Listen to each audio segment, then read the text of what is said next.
Lanjutkan masih kitab Khazinatul Asrar halaman 219. Majelis Tariqat Syurut Irsyad, syarat-syarat jadi mursyid. Sampai ke qauluhu radhiyallahu anhu wa nafa'ani wa iyyakum bil ahbab asrar fid darain amin.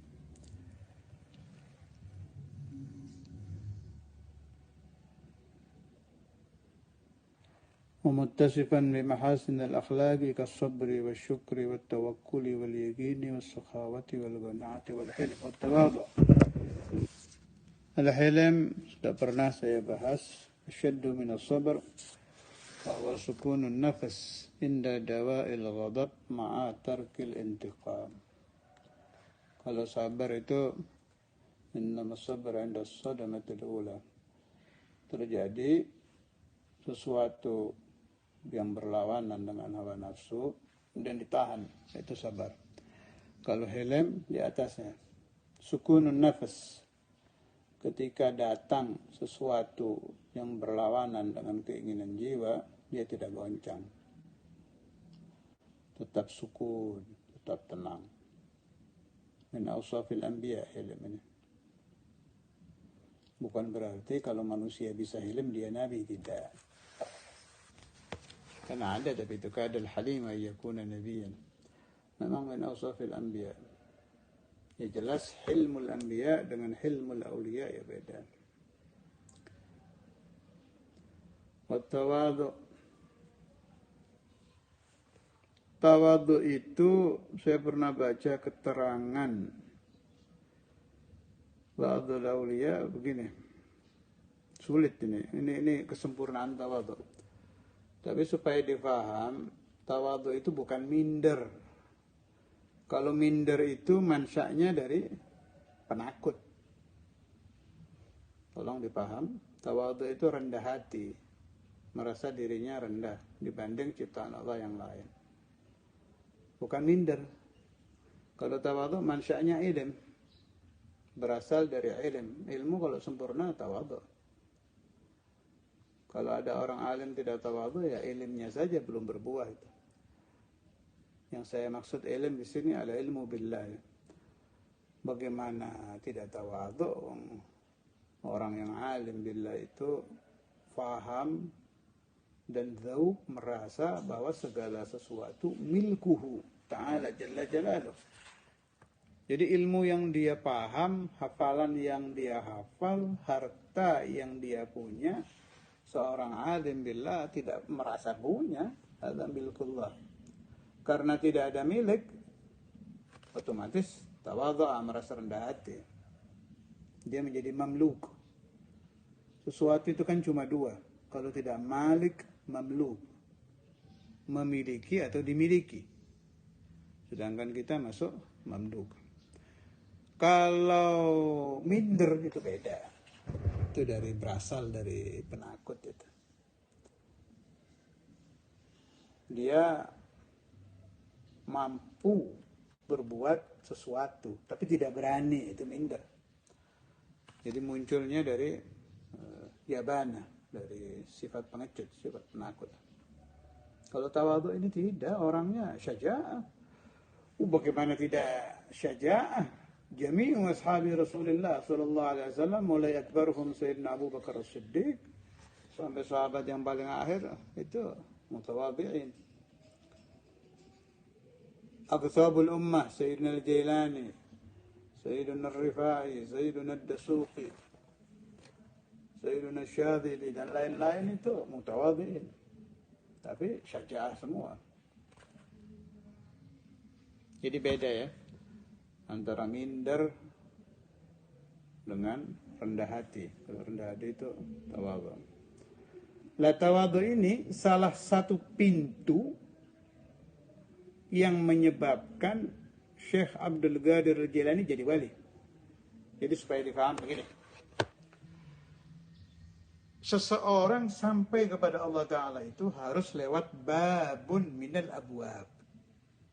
Ada yang dakhalaha min babin wahid, dari satu pintu. Serius masuk lewat pintu itu, tawallal wilayah, jadi wali. ada yang min babani, ada yang thalatha abwab, 4, 5 sampai abwab katsira. Termasuk yang memasuki babul wusul ilallah dari abwab katsira itu Sultanul Auliya Sayyiduna Syekh Abdul Qadir Al-Jailani. Itu nanti insyaallah saya ingin baca pintu-pintu yang beliau buka. Kalau yang tidak beliau buka kita tidak tahu kan. Yang beliau buka ada saya nukil dari kitab Syarh Al-Ainiyah halaman 9697. Tapi kalau yang terkenal yang di Syarah Bidayah yang saya pernah baca itu Imam Nawawi Al-Bantani, beliau menerangkan qala Syekh Abdul Qadir Al-Jailani atau kama qala ma wasaltu ila Allah, saya tidak sampai kepada Allah Ta'ala karena banyak puasa siang, banyak salat malam, tapi saya sampai kepada Allah Ta'ala bil karami. Ini pintu pertama yang dimasuki Sayyidul Jailani. Yang saya maksud pertama dari kata-kata Al-Bantani ya. Dari kata-kata Al-Bantani, sebab perawi Aqwalul Jailani itu banyak, kan murid beliau sangat banyak. Setiap murid punya murid sampai ke kita. Karena itu jangan heran kalau Aqwalul Syekh macam-macam di kitab ini ngomong begini, kitab ini ngomong begini, ya tidak aneh, sebab muridnya sangat banyak. Setiap murid yarwi, setiap yarwi sesuai ingatannya. Zaman dulu tidak ada rekaman ya, jadi kita meriwayatkan kurang lebih. Jadi kalau kita temukan Aqwalul Auliya di kitab-kitab, kita percaya semua, sebab perawinya kan beda-beda itu. Nanti tinggal disatukan. Di kitab ini ngomong 3 pintu, kitab ini sekian pintu. Kalau yang dinukil oleh Khalifatul Imam Al-Haddad, oleh Ahmad bin Zain Habsyi, ini banyak ini. Al-Abwab allati dakhalaha Sayyidina Al-Jailani. At-Tawadhu ala riwayatil Bantani, salah satu pintu yang dimasuki Sayyidina Al-Jailani. Jadi kembali ke keterangannya Sayyid Ibrahim Al-Madbuli, seseorang masih dianggap punya penyakit kibir alias belum tawadhu kalau di dalam hatinya masih belum yakin ada satu makhluk yang lebih utama dari dia, meskipun anjing, walau kalban ya. Di situ ditafsir, kalau masih dzan berarti belum sempurna tawadhu'nya. Zawalul kibirnya dan tawadhu'nya belum sempurna. Hati manusia itu kan ada yakin, ada dzan. 1 tambah 1 2 itu yakin. Kalau masih begini, apa iya ya dia lebih utama dari saya ya? Pasti enggak. Apa barangkali ya, itu masih dzan, itu masih sangkaan, masih apa iya itu masih dzan. Meskipun dzannya sudah husnu, namanya husnul dzan, ini masih belum tawadhu. Masih menyangka bahwa dia busuk-busuknya makhluk, jelek-jeleknya makhluk, rendah-rendahnya makhluk. Qalbu Rasulullah sallallahu alaihi wasallam itu seperti itu, Sayyidul Mutawadhi'in, meskipun maqamnya Sayyidul Ahlul Maqamat.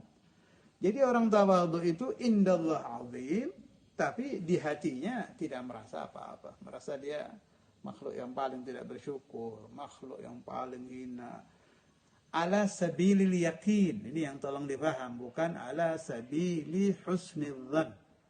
Kalau masih menyangka ya lumayan, tapi belum tawadhu. Itu kata Sayyidi Ibrahim Al-Madbuli. Oke. Ini sulit ini dipahami, nanti pengamalannya pelan-pelan, tidak bisa langsung. Sebab bawaan manusia itu kibir, merasa lebih. Itu bawaan watak syariah itu merasa lebih dari orang lain. Diobati oleh Rasulullah SAW, diobati oleh ajaran Allah, Al-Quranul Karim, wa hadithun Nabiyyur Rahim, wa aqwalul ulama wal awliya. Pelan-pelan nanti ke sana. Tapi jelas tanpa syekh, kalau kata Imam Syarani, tidak mungkin. Sebab lembut sekali caranya nafsu dan syaitan itu memasukkan paham bahwa kita punya apa-apa. Padahal ajaran Allah tidak punya apa-apa. La haula wa la quwwata illa billah. Nah, kalau menurut saya, sekedar yang saya pelajari dari para masyayikh dan saya amalkan sedikit-sedikit. Paling mudah memasukkan tawadhu di hati itu lewat tauhid. Begitu kita mengenal Al-Qadir huwallah, Al-Mu'athir huwallah, Al-Malik huwallah, terus diobati dari situ, nanti akan muncul faham la haula. Berarti saya tidak punya apa-apa ya. Bagaimana saya mau teriak-teriak mengaku sholat, yang menggerakkan tangan saya Allah. Bagaimana saya akan merasakan qiyamul lail, yang membangunkan saya untuk tahajud Allah. Yang menggerakkan hati saya untuk qiyamul lail Allah. Terus nanti ada tarbiyah ilahiyah. Tarbiyah ilahiyah itu maksud saya begini, bukan Anda dididik Allah seperti Rasulullah SAW, bukan. Yang dididik Allah langsung itu ya Nabi Muhammad. Adabani Rabbi fa ahsana ta'dibi. Yang saya maksud tarbiyah ilahiyah itu dari hadis ini dah. Siapa yang mendekat kepada aku sekian, satu syibir, Allah akan mendekat kepada dia lebih. Siapa yang melangkah kepada aku dengan berjalan, saya akan menuju kepada dia dengan berlari. Itu tarbiyah ilahiyah itu. Maknanya bagaimana? Begitu kita mujahadatun nafas, melawan hawa nafsu kita dari kibir menuju tawadhu, sulit ini kan, berat. Pakai tauhid, pakai doa. Kalau ziarah ke makam wali, minta mudah-mudahan saya diberi futuh untuk mengamalkan tawadhu. Usaha sulit. Nah, nanti Allah nolong itu. Nanti Allah Subhanahu wa taala menolong, muncul kejadian-kejadian yang memberikan kita faham, oh ternyata betul, saya ini tidak ada apa-apanya ya. Itu kalau bahasa saya tarbiyah ilahiyah. Ditolong oleh Allah taala. Menemukan pemahaman-pemahaman dari pengalaman pribadi yang memunculkan keputusan ilm bahwa kita ini tidak ada apa-apanya. Itu sudah pendidikan paling top itu. Kita baca kitab kan, baca dulu, difahami dulu, dirasakan, diamalkan.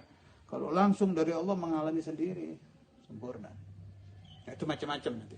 Anda akan mengalami dengan pengalaman-pengalaman pribadi yang natijahnya, hasilnya, bi'ilnillahi ta'ala, kita akan mampu mengamalkan ajaran Allah, ajaran Rasulullah SAW, kunci daripada pintu menuju usul ilallah yang namanya tawadhu.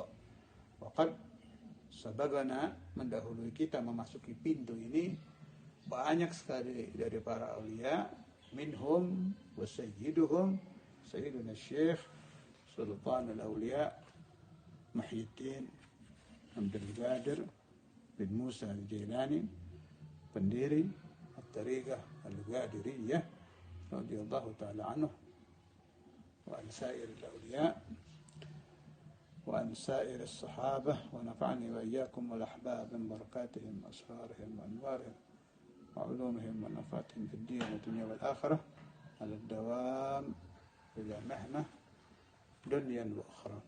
Nah, sambil dipelajari juga riwayat-riwayat perjalanan wali lulus mengamalkan tawadhu. Riwayat Sayyidina Umar Muhdar, Sayyidina Abu Bakar Adni. Banyak, tinggal baca saja di sirah-sirah para wali itu. Macam-macam riwayatnya yang akan membuat Anda meneteskan air mata karena merasa kok sampai segitu mereka berusaha. Sampai seperti itu wali-wali mencari tawadhu. Sedangkan kita usahanya baru belajar di madrasah, di majelis, di pesantren sudah merasa punya haul, punya gua. Saya sudah berusaha, saya sudah ibadah, saya sudah belajar. Saya. Nah, saya itu kibir itu. Urusan saya itu wasf min awsafil mutakabbirin. Imamu yang suka ngomong saya itu Fir'aun. Ana rabbukumul a'la. Suatu imam Sayyidina Maulana Al-Walid Habib Abdullah bin Faqih pernah membahas urusan orang yang suka ngomong anak-anak itu. Au kama qala, kata beliau, nanti senangnya mengatakan saya. Sampai tidak terasa mengucapkan seperti ucapan Fir'aun, ana rabbukumul a'la. Itu namanya ananiyah, senang bicara saya. Saya ini begini, saya bisa. Ada kibir. Ada anak-anak yang diucapkan orang-orang bersyukur, beda lagi, itu boleh kalau itu. Tapi di kulli maqalin maqam. Nanti jangan orang magamnya di ananinya, suka bilang saya karena kibir, pura-pura mengamalkan ana yang diucapkan oleh para aulia. Ini kalau bahasa saya gharam, ini gila ini, tidak menempatkan sesuatu pada tempatnya, zalim. Ada memang, dan ada magam di kewalian itu, magam mengucapkan ana memang ada. Syekh Abdul Qadir juga mengucapkan, semua Sayyidina Syadhili mengucap, Sadri Imam mengucapkan. Pokoknya aulia itu nanti ada ke makom itu. Imam Syarani malah ngarang kitab urusan anak-anak, namanya fi wujub at-tahadduts bi ni'matillah 'ala al-itlaq lataiful minani wal akhlaq fi bayani wujub at-tahadduts, menerangkan wajibnya tahadduts bi ni'mah.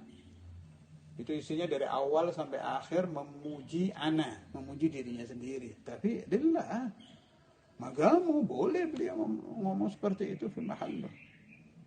Imam Syarani kutub, Sadri Imam, saya bermimpi Nabi, saya melihat Nabi, boleh magamu. Penonton seperti kita yang bukan pemain, jangan pura-pura mengucapkan ana-ana, jadinya kibir. Semakin jauh daripada rahmat Allah Subhanahu wa taala, dan tidak akan bisa mendapatkan ilmu di dalam hati. Paling ilmunya di otak, di hafalan sama di mulut, tidak bisa masuk ke hati kalau masih ada ana. Ilmu itu masuk ke hati kalau ananya sudah hilang, seperti tanah itu. Kalau tanah itu ada lubang, lah baru airnya masuk. Air itu ilm. Tanah yang berlubang itu galib. Kalau tanahnya belum turun ke bawah, ilmunya tidak akan masuk. Saya bisa hafal, iya tahu. Kalau hafalan itu kan cuma butuh kecerdasan. Namanya ilmul lisan, bukan ilmul galib.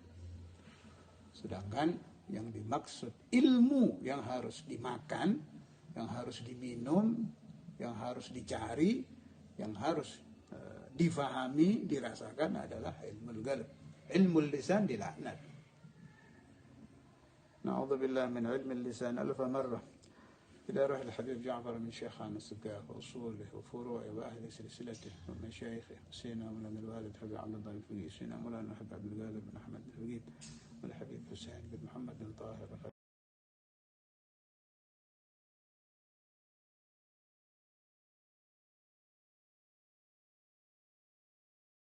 عامة وإلى حضرة النبي الفاتحة.